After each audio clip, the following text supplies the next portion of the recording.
आलिया और करण के double face तो दिख गए। बोलते हैं ना कि उगते सूरज को तो हर कोई सलाम करता है, और वही यामी के साथ हो रहा है। यामी सालों से इस इंडस्ट्री में काम कर रही है और उसने बहुत ही अच्छी मूवीज भी दी है, लेकिन कभी भी उसको वो एक्नॉलेज नहीं दिया गया। इंस्टेड हमेशा उसको इग्नोर ही किया गया, उसे ह्यूमिलेट किया गया।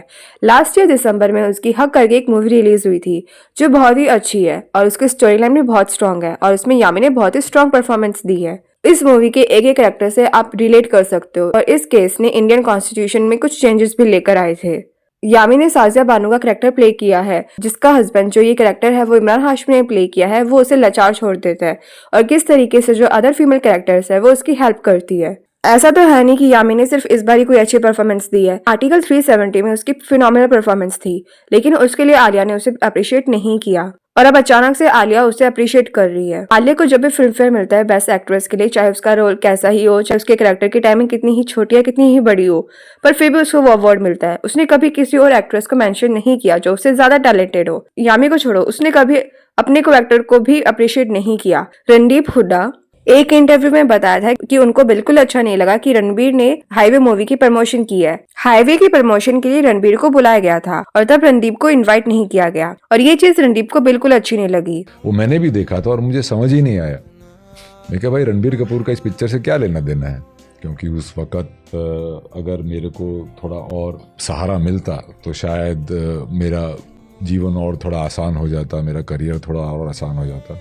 वो मैंने भी देखा था और मुझे समझ ही नहीं आया। आई अंडरस्टैंड कि मूवी को प्रमोशंस की नीड होती है, जरूरत होती है, क्योंकि तब आलिया भी इतनी फेमस एक्ट्रेस नहीं थी और तब रणदीप का नाम भी ज्यादातर लोग नहीं जानते थे, और तब रणबीर ज्यादा फेमस था, तो उसको बुलाना समझ भी आता है। पर ऐसे पर्सन को इग्नोर क्यों करना जिसने अपनी मेहनत इस मूवी में दी हो? अगर आलिया इस इंटरव्यू में इन्वाइटेड है तो फिर रणदीप भी इस मूवी का इन्विटेशन डिजर्व करता है। यामी की हक करके जो मूवी रिलीज हुई है, जो बॉक्स ऑफिस पर ज्यादा अच्छा तो नहीं कर पाई, पर ओटीटी पे बहुत अच्छा कर रही है। और अभी आदित्य थर जिन्होंने धुरंधर मूवी को डायरेक्ट और प्रोड्यूस किया है, प्लस वो यामी के हस्बैंड भी है, और इस मूवी ने अभी 1000 CR से ज्यादा की अर्निंग की है।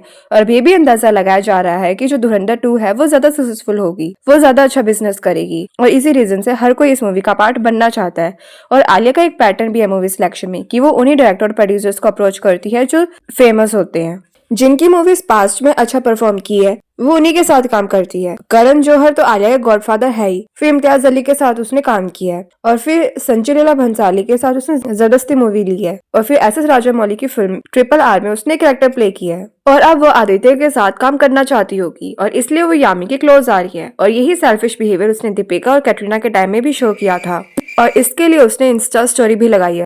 और करण ने भी यामी को अप्रिशिएट किया है, पर एक टाइम था कि जब करण ने यामी को इंसल्ट किया था। काबिल मूवी के प्रमोशन के वक्त करण ने यामी को अपने शो कॉफी विद करण में इनवाइट नहीं किया था, और ऋतिक से रिक्वेस्ट की थी कि वो यामी को अपने साथ ना लेकर आए, पर उस वक्त ऋतिक ने यामी का स्टैंड लिया था।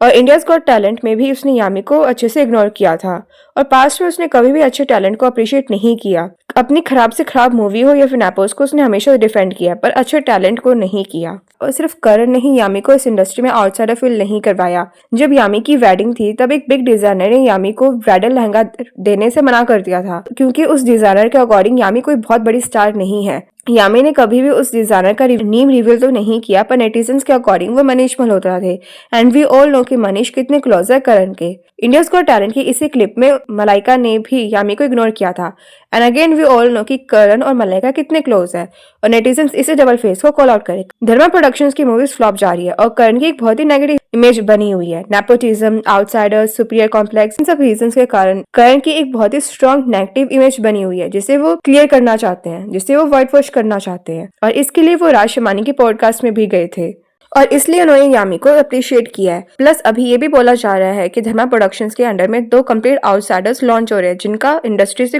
कोई भी रिलेशन नहीं है, और आगे वो कुछ और भी कर सकते हैं जिससे उनकी जो नेगेटिव इमेज है वो क्लियर हो जाए। और जैसे आलिया का एक पैटर्न है, वैसे करण का भी एक पैटर्न है। करण एक पावरफुल इन्फ्लुएंशियल पर्सन है, और उसका एक ही रीजन है उसके कॉन्टैक्ट्स। आदित्य चोपड़ा उसके कजन लगते हैं, जो वाईएफ डिस्ट्रीब्यूटर कंपनी के ऑनर है, और जब भी वाईएफ को कोई मूवी रिलीज करनी होती है तो 50% से ज्यादा स्क्रीन्स को बुक कर लेते हैं, जिससे किसी और मूवी को स्क्रीन्स नहीं मिलते। इसलिए कोई भी वाईएफ के अगेंस्ट खड़ा नहीं होता। एक बार एक इंसिडेंट हुआ था कि 2012 में वायरफ के अंडर में और शाहरुख खान की फिल्म जब तक है जान रिलीज हुई थी और उसी के साथ अजय देवगन की मूवी सन ऑफ सरदार भी रिलीज हुई थी।